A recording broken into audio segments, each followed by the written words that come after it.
Fala, povo rico, tudo bem com vocês? Você sabia que dá para investir em imóveis sem precisar comprar um apartamento inteiro? E o melhor, recebendo aluguel todos os meses, caindo diretamente em sua conta? Hoje eu vou trazer aqui para vocês e mostrar 7 dicas essenciais para se investir em fundos imobiliários de forma segura e inteligente. Bom, galera, antes de mais nada, eu vou dar uma breve contextualização aqui sobre fundos imobiliários. Esses fundos imobiliários, os FIIs, têm crescido muito no Brasil, principalmente por oferecerem renda passiva e acesso ao mercado imobiliário com tão pouco dinheiro. Como eu já disse aqui também em outros vídeos, volto a repetir.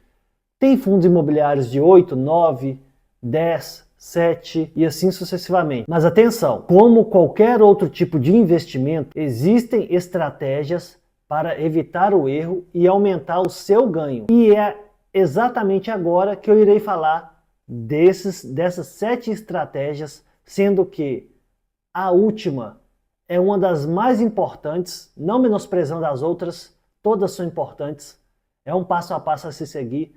Porém, a última eu irei prolongar um pouco mais, então vamos lá. Então, fique comigo nesse vídeo, que do 0 aos 100 mil, vem que eu te explico pelo caminho. Bom, galera, a primeira dica, vocês precisam entender o que é fundo imobiliário. Em 30 segundinhos, eu irei te dar uma breve explicação do que é fundo imobiliário, você que está começando a investir agora. Um fundo imobiliário é como se fosse um condomínio de investidores. Cada um compra uma cota, e esse dinheiro é usado para investir em imóveis. E quais são esses imóveis, Franklin? Pode ser shopping, galpões logísticos, lajes corporativas.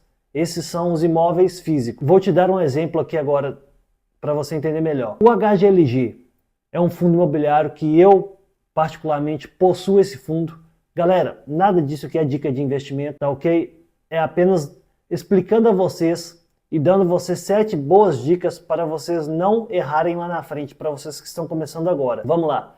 O HGLG é um fundo imobiliário que eu possuo em carteira particularmente. É um fundo que investe em galpões logísticos. Ele é alugado para empresas gigantes, por exemplo, a Amazon, Mercado Livre, dentre outras. Então, esse é um tipo de fundo imobiliário, ok? Primeira dica, tranquilo para vocês, né? Captou? Vamos para a segunda dica agora. Procure entender e olhar para o tipo de fundo imobiliário que você tem em carteira ou que você pretende ter. Existem basicamente 2 tipos de fundo imobiliário: os fundos de tijolo e os fundos de papéis.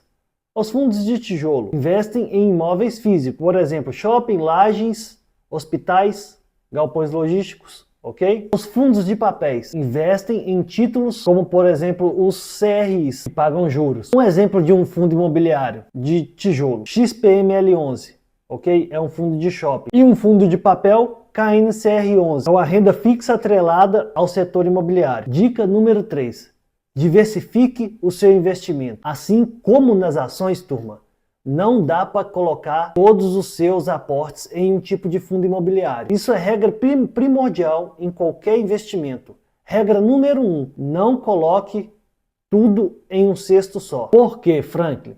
Por exemplo, um shopping pode perder um fluxo, um fundo imobiliário de galpão pode ter vacância, você pode ter, por exemplo, 40% em fundo de tijolo, 40% em fundos de papéis, 20% em híbridos. Aí você vai criando esse equilíbrio de estabilidade e crescimento. Dica número 4. Analise os inquilinos contratados. O aluguel de determinado fundo imobiliário só é pago se o inquilino tiver saúde financeira para isso. Uma dica, turma. Dentro dessa dica, vou dar outra dica. Só isso já vai valer seu like, turma. Fundos imobiliários com contratos atípicos e inquilinos grandes são bastante mais seguros. Vou dar um exemplo de um fundo imobiliário.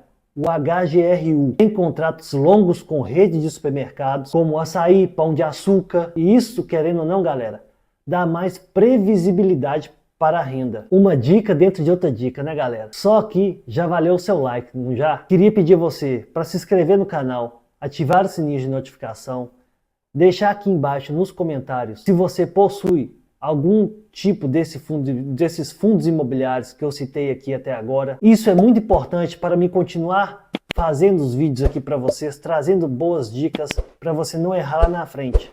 principalmente você que está começando agora. Próxima dica, galera. Dica 5. Acompanhe os dividend yield. Geralmente, turma, os fundos imobiliários são muito procurados pelo seu dividend yield, que são seus dividendos mensais. Já tem vídeos meus aqui atrás explicando o que é dividend yield.